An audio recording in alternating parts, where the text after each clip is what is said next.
É uma alegria, gente, estar aqui com vocês, né? Estou muito feliz pela participação, né? Começamos a formar um grupo, isso é muito legal, quer dizer, um grupo se forma à medida em que a gente vai tendo mais contato. E estou muito feliz porque vocês continuam lendo as aulas, os capítulos, continuam nos visitando aqui semanalmente. A casa também é de vocês. Sintam-se em casa. Inclusive, sintam-se em casa para ajudar a arrumar a casa, né? A participar da casa com perguntas, comentários, sugestões, etc. Quero começar agradecendo a Nádia, o Anselmo e a Ruth, né? Agradecendo e pedindo desculpa aos três, porque, enfim, por algum motivo aqui no blog o comentário de vocês chegou atrasado, né? Vocês já tinham comentado bem antes e só agora eu percebi. Então, um grande abraço, por favor, continuem, Nádia, Anselmo e Ruth, participem, dúvidas, sugestões, ideias, né? Queria que comentasse melhor esse trecho, isso aqui não faz sentido, não entendi nada, etc.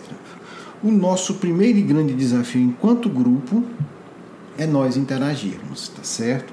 Isso é fundamental, essa interação nossa, para que a gente vá aperfeiçoando o trabalho, para que a gente vá refinando o diálogo, para que a gente possa avançar a partir de uma compreensão do grupo, né? Não adianta nada a gente estar falando de um tema bem mais aprofundado ou mais complexo se nós, enquanto grupos, não entendemos os conceitos básicos. Então, as perguntas são muito importantes, tanto para quem está fazendo, quanto para o grupo como um todo, porque muitas vezes a pessoa teve aquela dúvida, não teve a oportunidade de perguntar, ou sequer conseguiu elaborar a pergunta. Quando a gente tem uma dúvida e consegue elaborar a pergunta, a gente já caminhou muito, né? Porque muitas vezes a gente tem a dúvida e não consegue nem perguntar.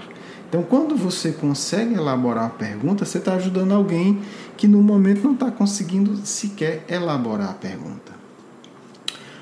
Ok, então vamos lá. Hoje, como a gente está fazendo, né, a gente propôs e está dando certo, espero que dê, a gente vai focar mais em resposta a perguntas, por conta de tudo que eu já falei. Vamos lá. Eu organizei aqui, né, a gente está, graças a Deus, com algumas perguntas, 1, 2, 3, 4, 5 perguntas, né, que se desdobram em outras, né, 5 grupos de perguntas. Não vai dar para responder tudo, mas nós vamos trabalhar aqui pelo menos 3 perguntas, né, desse tipo. A primeira pergunta é a seguinte: o texto fala que a evolução se inicia no reino mineral. Assim podemos afirmar que um minério, por exemplo, uma pedra, um dia será um ser humano? Vamos lá, vamos responder a pergunta bem legal, bem interessante da Lorena. Seguinte. Os espíritos colocam que há 3 elementos centrais, fundamentais no universo, tá certo? Eles estão simplificando assim, o básico do básico. Matéria, né? E aí hoje, já século XXI, os espíritos tinham dado um toque sobre isso, né? Matéria não é só a matéria que a gente pega, a matéria grosseira. Hoje a física já prova, sem isso, não é um ponto de polêmica, que existem vários e vários estados da matéria, né? Uma matéria extremamente sutil, que é impossível, inclusive, de ser detectada pelos instrumentos da Terra. Hoje a ciência diz isso. Na verdade, assim, para não esticar muito, se fala da matéria escura. Ela não é escura porque ela é negra, trevosa, não. Ela é escura porque ninguém vê. Então a gente chama de escuro porque não vê. Ela pode ser até muito mais luminosa do que a matéria que a gente conhece. Mas o fato é que a ciência diz que cerca, né, de 94% da matéria do universo nós não temos a menor ideia do que se trata. E aí nós estamos falando de matéria. Estou falando, né, a ciência. Nossa ciência ainda é limitada, materialista no geral. Então a própria ciência materialista, né, ou a ciência... Enfim, materialista ou não, materialismo está se acabando na ciência, mas ainda tem um restinho, que demora algumas décadas, talvez um século para se esvair. Mas assim, a ciência é uma coisa aceita por materialistas e não materialistas, que a grande parte, 95%, 94%, alguns cientistas vão variar, mas com certeza mais de 90% da matéria do universo nós sequer temos condição de captar. Sabe-se que se existe porque ela influencia o todo, tá certo? Mas não se vê, não se fotografa. Então, mesmo o materialista que diz que só acredita no que vê, ele está dando um atestado de ignorância da física, tá certo?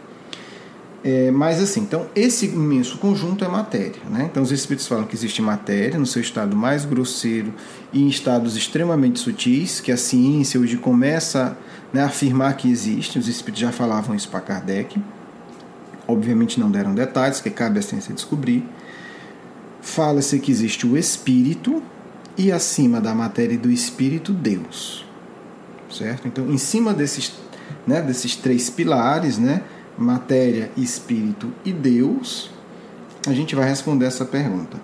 O que é que se chama de espírito, no sentido amplo do termo? Não é espírito humano, né? Quando a gente fala espírito no sentido geral, a gente está falando de um princípio espiritual que vai se desenvolver, e uma das etapas dessa evolução é a etapa humana, porque a gente se diz humano. Na verdade, nós não somos humanos. Escutem bem, nós não somos humanos. Nós estamos humanos. Nós estamos na fase humana. Antes da fase humana, teve-se a fase animal, a fase vegetal e a fase mineral. É complicado a gente falar isso porque algumas pessoas podem imaginar assim, então quer dizer que eu fui uma vaca. Sim e não, tá certo? Você não foi no sentido de que você, com a sua consciência, estava no corpo de uma vaca ou de um boi, tá certo? Da mesma maneira que se você me perguntar, quer dizer que eu já fui um feto? Foi, mas não era você com a consciência de hoje. Você passou pela etapa feto, você passou pela etapa um dia de vida na Terra, você passou pela etapa em que você era um bebê extremamente frágil com uma semana, recém-nascido, certo? Não era você adulto, jovem, no corpo de um bebê, né? Você passou por essa fase, né? Se você já tem mais de, 15, 16 anos, você passou pela fase infância, você passou pela fase adolescência, tá certo? Então, nós passamos pela fase reino mineral. Não é um ser humano dentro de uma pedra. Do mesmo jeito que se você hoje tem 60 anos... Não é você de 60 anos dentro da barriga da sua mãe. Não é você com 10 anos de idade dentro da barriga da sua mãe. Mas é inegável que você passou pelo estágio, pela experiência de ser gestado no mundo material na barriga de um outro ser humano. Na Terra não tem outro meio. Se você está encarnado, você passou. Você não lembra, é uma experiência distante, né? Salvo em quem faz regressão de memória, é muito raro a pessoa lembrar de como foi, né, a sua experiência dentro da barriga da mãe. Então, assim, nós passamos sim pelo mineral, pelo vegetal, pelo reino animal, nós estamos no reino humano, nós ainda não estamos estabilizados enquanto ser humano, nós ainda temos uma herança excessivamente forte do reino animal. Então vamos precisar de muitos milênios para nos tornarmos plenamente humanos, né? É o grande projeto do Cristo. Quando a gente fala, né, vai falar dos ciclos evolutivos, a grande proposta dos próximos 1000 anos, né, vai estar lá, está no texto, a gente vai entender isso quando ler o texto, é nos humanizarmos, né, começar uma humanização mais profunda. Depois de um grupo de milênios, muitos, nós vamos chegar no ápice da escala humana. E aí depois nós partiremos para um outro processo. Tá certo? É um processo que leva muitos milhões de anos. Eu não conheço, não tenho referências, mas um dia seremos anjos. O que é o anjo? O anjo não é gente, nesse sentido, né? O anjo não é mais humano, é anjo. Quer dizer, é um ser humano extremamente evoluído, onde a animalidade já não predomina de maneira nenhuma. Tá certo? E aí é um outro estágio, né? O estágio de angelitude, estágio de espírito puro, né? Puro por quê? Não é porque tomou banho, se livrou de coisas sujas, não é isso. Puro no sentido de que ele não tem mais predominância, não tem mais resquício de animalidade, tá certo? É um outro padrão de vibração, é uma outra psicologia, né? É uma outra lógica. Então, nós passamos por cada um desses estágios, sim. né? Segundo o Espiritismo e segundo várias outras tradições. Há um processo evolutivo. Quanto tempo demora esse processo evolutivo? André Luiz dá o número. Me parece que faz sentido, né? É uma coisa que a gente vai precisar de mais estudo para isso, mas é uma referência muito interessante porque tem a ver também, né, casa com a ciência que a gente conhece. André Luiz fala que nós levamos 1,5 bilhão de anos, né? Então 1,5 bilhão de anos é o tempo que a gente gastou nesse processo evolutivo, tá certo? Em passar das diversas fases até chegar na fase humana. O início da fase humana, né, também André Luiz fala, e a ciência confirma isso, é bem legal que isso aqui já tem uma confirmação mais específica, né? Quando nós estamos falando de seres humanos propriamente ditos, nós estamos falando de cerca de 200 mil anos. A gente vai ter 1 milhão de anos atrás, um macaco parecido com gente, tá certo? Mas ser humano, embora muito parecido com macaco, né, porque a mudança é lenta, a gente está falando de 200 mil anos de evolução. Então, se a gente pegar 1,5 bilhão para 200 mil, a gente vai ver que ser gente ainda é um projeto novo. E isso explica as nossas dificuldades no mundo, né? Faz pouco tempo que a gente é gente. Então, o Emmanuel usa muito esses símbolos nas mensagens dele, né? Ele fala que emocionalmente nós ainda somos muito mais animais do que gente, né? Eles falam dos dinossauros dos nossos sentimentos e coisas do tipo. É um símbolo, mas é uma verdade. Certo? Então, o nosso projeto humano é algo recente. Se a gente desencarnar, né, e ganhar lá um sorteio, né? Não sei se tem sorteio, não é brincadeira. Se ganhar um sorteio para um mundo superior, chega lá um espírito superior muito evoluído, vai conversar com a gente e vai dizer assim: mas você é ser humano há quanto tempo? Aí a gente vai dizer: olha, eu li lá que eu sou ser humano há 200 mil anos. Aí ele vai dizer assim: entendi. Ele não vai comentar, mas eu entendi assim: por isso que você é tão grotesco, meu irmão em Cristo. Porque 200 mil anos é pouco, a gente está começando ainda, tá certo? Eu acho que daqui mais 200 mil anos nós vamos estar excepcionalmente bonitos, e em todos os sentidos, tá certo? Então, é um projeto mais longo, é um projeto que é lento do nosso ponto de vista, né? De espírito ainda que está no começo. Então, o nosso projeto humano tem 200 mil anos. Não é muito, mas já é alguma coisa, né? Já dá para aprender alguma coisa.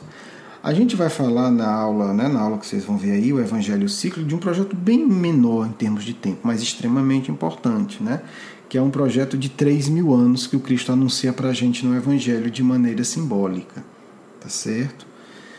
Então, o impacto da vinda do Cristo acelerou muito. Se a gente pegar a nossa evolução nos últimos 2.000 anos, né, e comparar com nos últimos 200 mil anos, do ponto de vista moral, social e intelectual, é algo absolutamente gigantesco. E do ponto de vista antropológico, nós provamos que o impacto disso vem da vinda do Cristo ao mundo. Porque o Cristo ele vai trabalhar conceitos muito profundos, né? E às vezes as discussões religiosas apagam a grandeza real do Cristo. Então o Cristo é que vai dar um impulso de todo o processo da civilização que nós vivemos hoje. A formação da individualidade responsável, a solidariedade, o amparo social, as ideias de justiça sociais, todos os projetos, até os marxistas, gente. Hoje se admite isso. Há 20 anos atrás, se você falasse isso, eles lhe mandavam para a fogueira. Até os marxistas admitem todos os projetos de melhoria social, mesmo os que deram errado, porque não souberam pegar a inspiração direito, tem inspiração no Evangelho. Quem trouxe a ideia de que no mundo todos teriam que viver bem foi o Cristo. Foi o Cristo que implantou isso. Ele trouxe a ideia e ele marcou a história da Terra de tal maneira que essas ideias não puderam ser esquecidas por ninguém. É um processo lento, mas se a gente pegar 200 mil para 2.000, então o avanço emocional, o avanço espiritual e que gerou o avanço tecnológico dos últimos 2.000 anos está diretamente ligado com a vinda do Cristo, né? Assim, o Cristo vem ao mundo e ele proporciona um impulso de desenvolvimento na arte, na cultura, na estrutura social, em como o ser humano se vê, na responsabilidade da evolução individual, na relação com Deus. Então, assim, é um outro tema, né, que eu acho muito legal. Se vocês se interessam, a gente pode ter um módulo sobre isso, sobre o impacto da vinda do Cristo ao mundo. porque somente a gente pegando esse horizonte histórico, comparando 200 mil anos com 2000, é que a gente vai ver que a migração espiritual teve um impacto gigantesco há 25 mil anos atrás, 27 mil anos atrás, né? 27 mil anos atrás, 25 mil anos antes do Cristo, um impacto gigantesco, mas o curioso é, a vinda do Cristo em 33 anos teve um impacto ainda maior. Nós estamos falando da influência de milhões de espíritos intelectualmente evoluídos e estamos falando da vinda do Cristo, de um espírito específico no planeta. E o impacto social foi muito maior. Daria um módulo legal, né? O impacto do Cristo no mundo. Que a partir dos estudos antropológicos a gente começaria a mostrar como é que as ideias dele foram desenvolvidas e aplicadas nas mais diversas áreas. Pegando aí essa resposta, vamos para a segunda pergunta. Ainda no aspecto evolutivo da Lorena, ela vai perguntar, o texto fala que a Idade Média foi, de certa maneira, um retrocesso. Eu vou resumir tua pergunta, Lorena. O que é que aconteceu? Se os espíritos atrasados, teve uma migração de espírito atrasado para a Terra, ou foram os espíritos que evoluíram?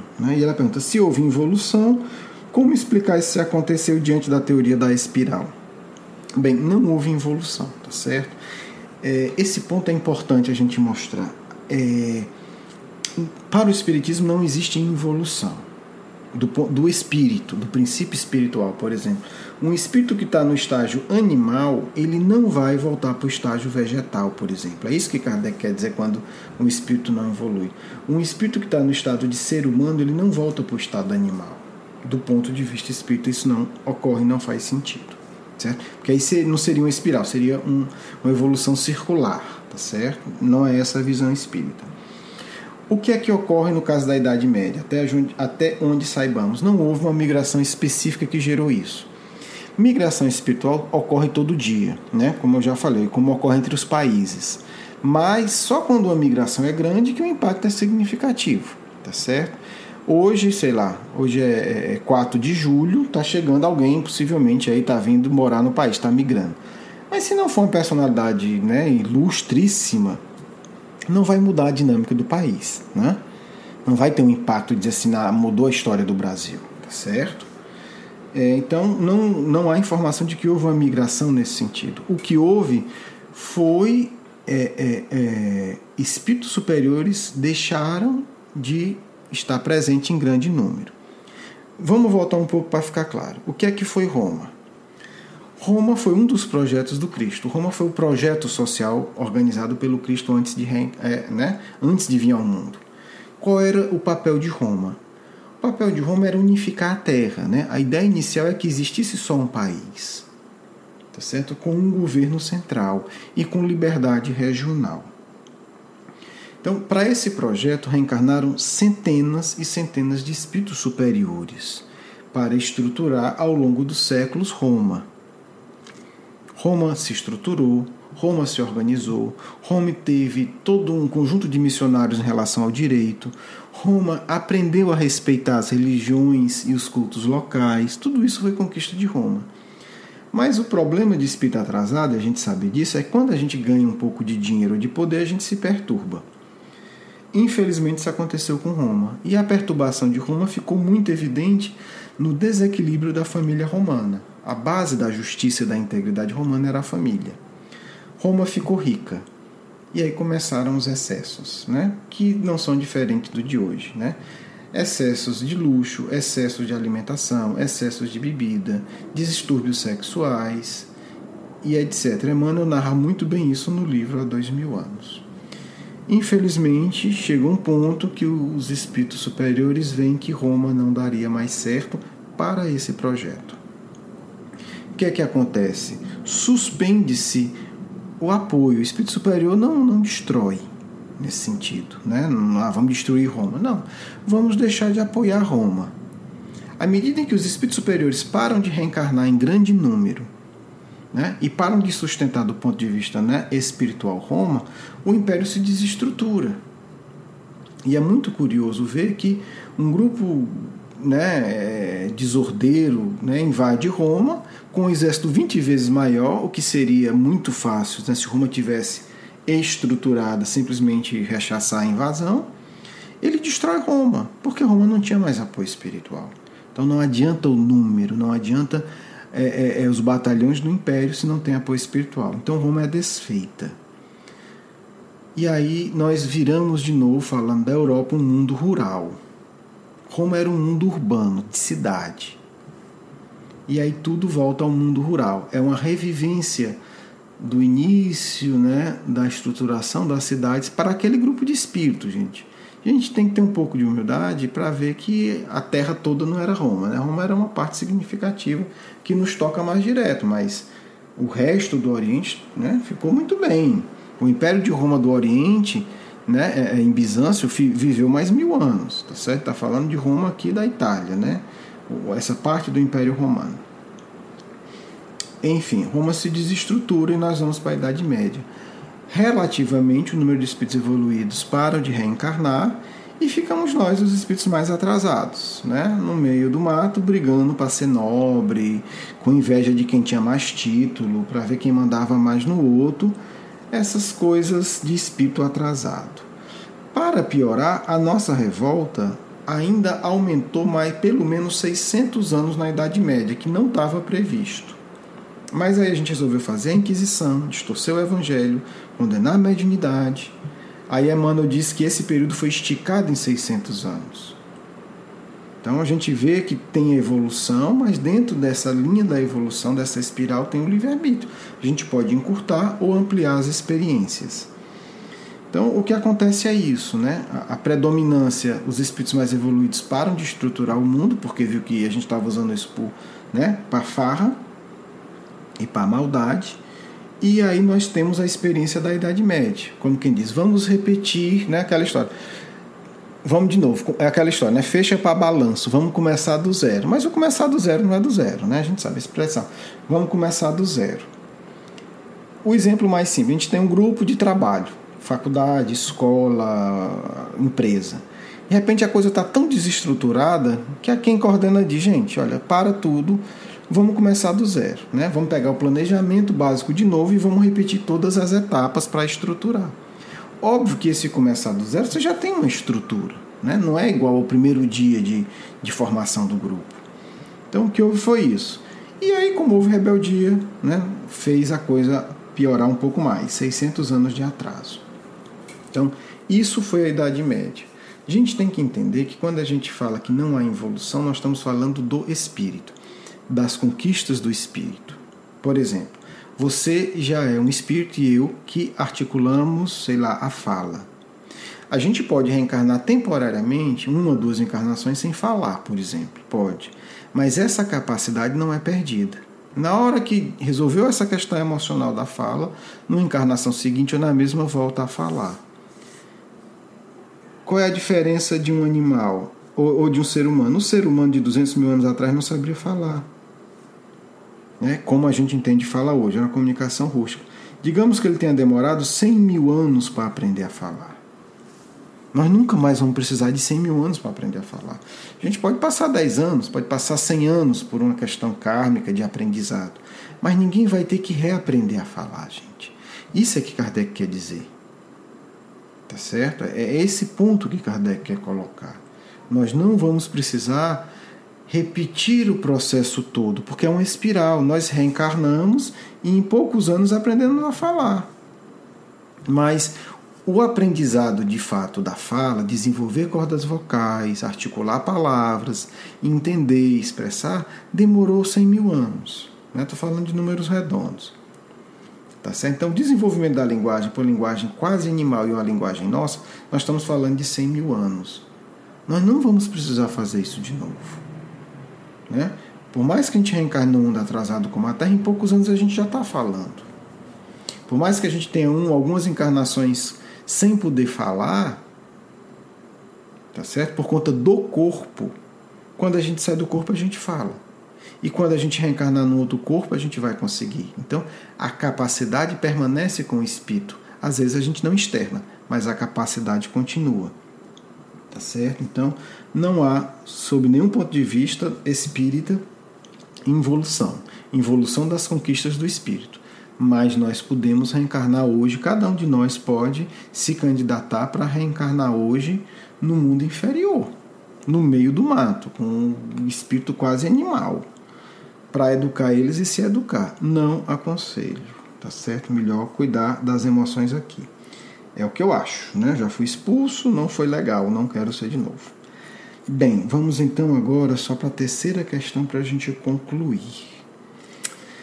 Levando em consideração a explicação do texto sobre Adão e Eva, devemos considerar que a Bíblia conta uma mentira, palavras da pergunta, sobre a criação da terra. A Bíblia está mentindo? Não, de forma nenhuma. O nosso problema com a Bíblia é porque tanto Jesus quanto o povo judeu, né, os hebreus, eles são orientais. Orientais de alguns milênios atrás. Nós somos ocidentais, tá certo? No próximo programa nosso, eu vou responder a pergunta da Rafael sobre por que Jesus escolheu nascer entre os hebreus, tá certo? Não vou entrar nela agora, até porque ela tem mais a ver com o tema Evangelho e Ciclo Evolutivo.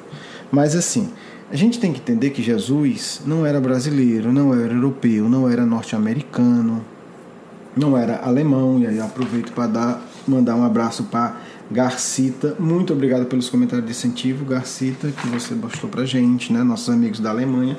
E agradecer que a Alemanha foi o segundo país de mais visualização essa semana. Acho que a culpa é sua, viu, Garcita? Estou suspeitando seriamente. Bem, voltando, gente, desculpa, viajei aqui. Eles são orientais, então Jesus não é europeu, não é alemão, não é brasileiro, não é etc. Por que eu estou dizendo isso? Porque a forma dos orientais se comunicarem era outra, primeira coisa. E a segunda, a forma que os iniciados mostravam as verdades espirituais para os não iniciados também é simbólica. Quem escreveu essa parte da Bíblia, da Gênesis, foi um senhor chamado Moisés, né? Um espírito excepcional, interessantíssimo. É um espírito lindo, maravilhoso. Vamos lá. Moisés foi um grande iniciado do Egito, né? Não vamos esquecer isso. Então, Moisés sabe do que está falando, né? Moisés herdou essa tradição dos mestres que foram exilados de Capela, que depois voltaram, mas tiveram um coração generoso para deixar aqui na terra seus ensinos. Então, Moisés sabia disso sem símbolo, ele sabia como era de fato. Tá certo? Ele teve acesso a todos os grandes mestres, porque Moisés foi adotado pelo faraó do Egito, nada mais, nada menos. E sem falar que era um espírito grandioso já. Então, ele tinha acesso social e tinha capacidade espiritual para compreender. Então, não estamos falando, né? Não estou falando do Carlos Luiz, tá certo? Estou falando do Moisés. Só que, como é que Moisés vai falar de migração planetária? Gente, imagina. Mais de 3.000 anos atrás, tá certo? 3.500 anos atrás, mais ou menos. Se você já foi no interiorzinho, fim de mundo, que as pessoas não têm rádio, não têm televisão, não têm luz, não têm eletricidade, não sabe ler, não sabe escrever, nunca viu um livro, você pega isso e multiplica isso por 100, em termos de ser mais rústico. É esse povo que Moisés está lidando, gente. Moisés largou simplesmente a sucessão, né, podia ter sucedido o faraó no Egito, né, e foi para o meio do mato, foi para o deserto, foi para o fim do mundo com um povo que era absolutamente grosseiro e ignorante. Né? Então, assim, quer comparar? Você é príncipe da Inglaterra, você é o herdeiro do trono. Aí você diz, não, mas eu tenho uma outra missão. Deus está me dizendo que eu tenho que fazer outra coisa. Eu vou pegar um povo, né, mais atrasado que eu encontrar no interior do Brasil, no interior da África, no interior da China, assim, o pior dos piores, os rebeldes dos rebeldes, os grosseiros dos grosseiros, e vou levar esse povo para o deserto do Saara e vou ficar lá caminhando no deserto com ele por 40 anos para educá-los. Porque tudo era perto. Ele ficou rodando para educar o povo, né? A gente sabe disso. Não foi 40 anos de travessia porque o deserto era longo, não foi isso não. Ele ficou rodando em círculo mesmo, porque ele viu que aquele povo não tinha condição de começar uma nova civilização. Então tinha que educar primeiro. Então nós estamos falando de alguém que renunciou ao trono da Inglaterra para ir para o deserto do Saara com o pessoal mais atrasado e revoltado que você possa imaginar. Talvez a gente estivesse lá, né, gente? Não vamos falar tão mal desse povo, né? Digamos, um povo que precisava evoluir, né? É possível que a gente tenha passado por essas experiências. Como é que você explica a migração espiritual para esse povo? Que não sabe nem que é a Terra que gira em torno do Sol. Aliás, tem certeza que quem gira é a Terra. Se um dia tiver pensado sobre isso, porque possivelmente a maioria nunca nem se questionou o movimento de Sol e de Terra. Então, pessoal, não dá para explicar. Simplesmente se coloque no lugar de Moisés. Não dá, é impossível. É impossível. Não é que não dê para explicar. Explicar dá, mas simplesmente ninguém vai entender. Então, o que é que Moisés faz? Moisés fala do paraíso como que? Como um jardim, gente. Não tinha outra referência. Hoje, se a gente for falar do paraíso, a gente pode dizer assim, um local onde é tudo automático, onde tem um ar-condicionado que você regula na medida que você quiser, onde tem vidros que filtram a iluminação solar da maneira que você quiser, tá certo? Aí a gente começa, né, onde tem todos os confortos eletrônicos, onde a internet é a melhor do mundo, onde você tem os melhores equipamentos eletrônicos, onde você não precisa trabalhar, não precisa fazer esforço físico, tem máquinas que fazem tudo, e etc, etc, etc. No aspecto material, né? Não estou falando do aspecto emocional. Como é que Moisés vai descrever esse paraíso? Um jardim, gente. Para quem está no deserto, naquele sol, não tenha dúvida, o paraíso é o jardim. É um rio, né? É um rio que corre leite e mel.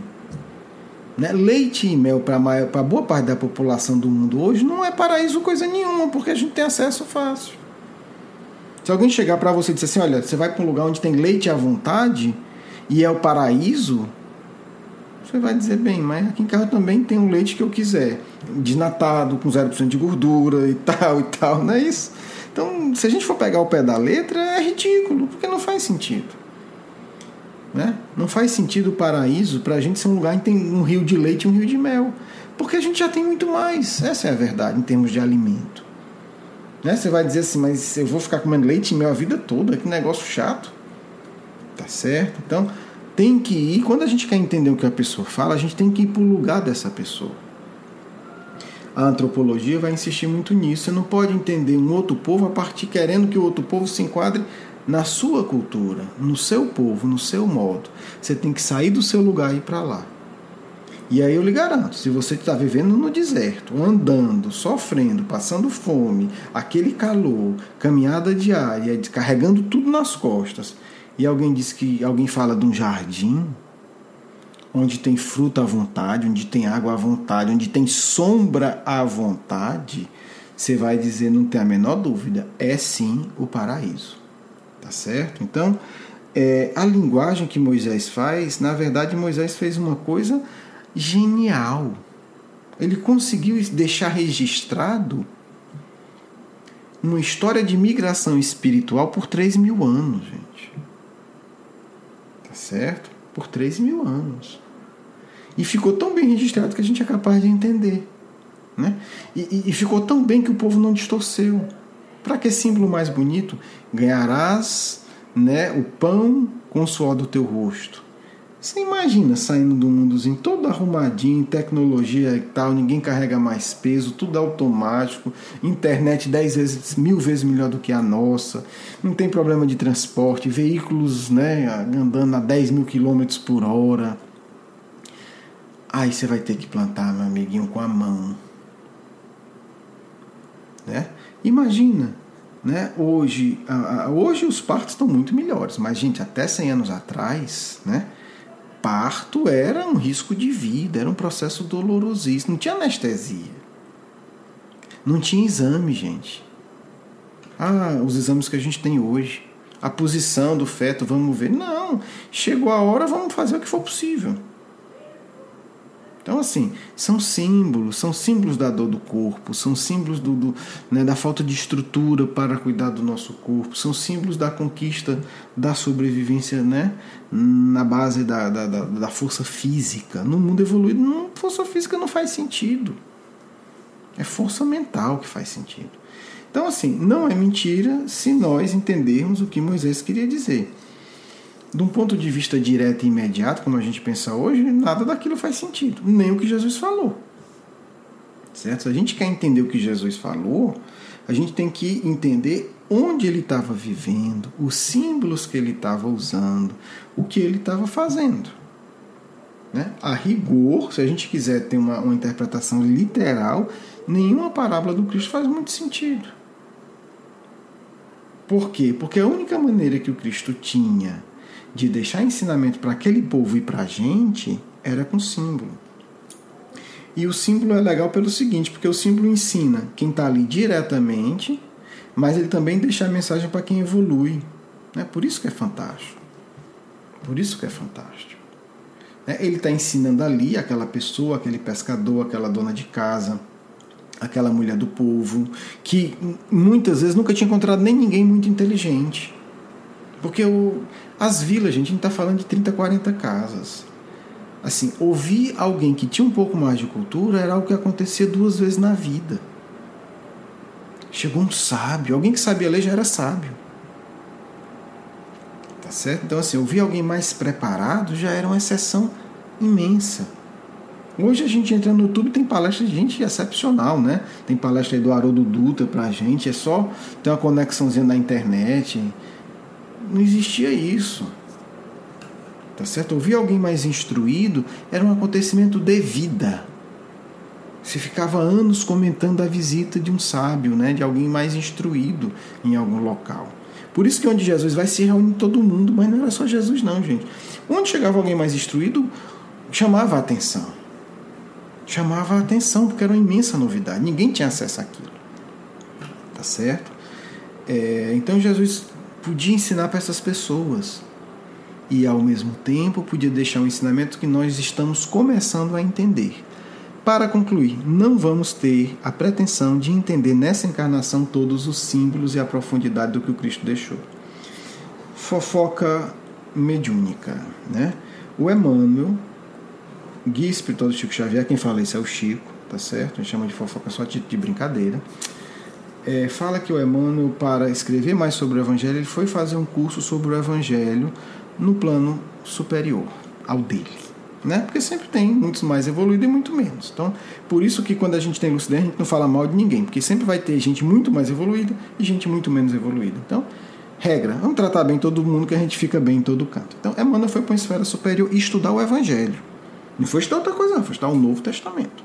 Estudar a vida do Cristo, os ensinos do Cristo aqui na Terra.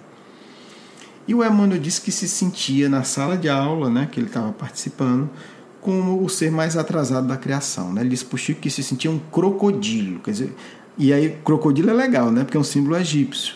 É o símbolo do atraso espiritual. Né? É o réptil mais primitivo que existe na Terra hoje, gente. Né? Porque o crocodilo é o único ser que viveu junto com os dinossauros e sobreviveu. Não, por isso os egípcios usavam o crocodilo como esse símbolo do aspecto mais primitivo do ser. Então, Emmanuel fala que se sente um crocodilo. Por conta do que aqueles espíritos estavam estudando do Evangelho, quer dizer, tudo muito novo para ele, muito profundo. Então estamos falando de Emmanuel num plano superior ao dele, descobrindo coisas fantásticas do Evangelho. Aí a gente começa a entender porque é que Jesus usa assim. Né? Quer dizer, Jesus educou a lavadeira, a dona de casa, o agricultor, o carpinteiro, o pescador, totalmente analfabetos e sem informação nenhuma. E educou espíritos muito mais evoluídos do que o Emmanuel a respeito das leis de Deus, falando as mesmas palavras. Agora me diga se isso não é genial, né, gente? Pelo amor de Deus, me diga se isso não é fantástico. Bem, pessoal, muito feliz por ter perguntas, né? As outras perguntas que me mandaram vão ficar para a nossa próxima gravação. Eu quero gravar, na verdade, essas respostas no sábado, né, para evitar imprevistos. Então, assim, por favor, mandem perguntas, comentários sobre o que eu falei e sobre o texto. O texto está bem legal. Vamos ver como é que o Cristo vai falar de um ciclo bem menor, né? Na verdade, a gente pegou o trecho de um ciclo, mas eu não quero complicar muito, de 3.000 anos, para que a gente veja o que é que isso tem a ver com a gente. E depois tem outro ciclo, se vocês se interessarem, a gente vai falar também de outros ciclos ligados ao movimento espírita. Mas tem coisa que eu só vou fazer se vocês falarem, pelo menos vão ter que falar que querem ouvir. Senão, continuamos aqui, tá certo? Um grande abraço, muito carinho ter esse contato com vocês, muita felicidade mesmo. Que Deus nos ampare, que o Cristo possa nos auxiliar, né, com as suas energias, com a sua paz e com a sua alegria, para que possamos ter um pouco mais de sabedoria para entender a mensagem que Ele nos deixou. Um grande abraço, muita paz para todos.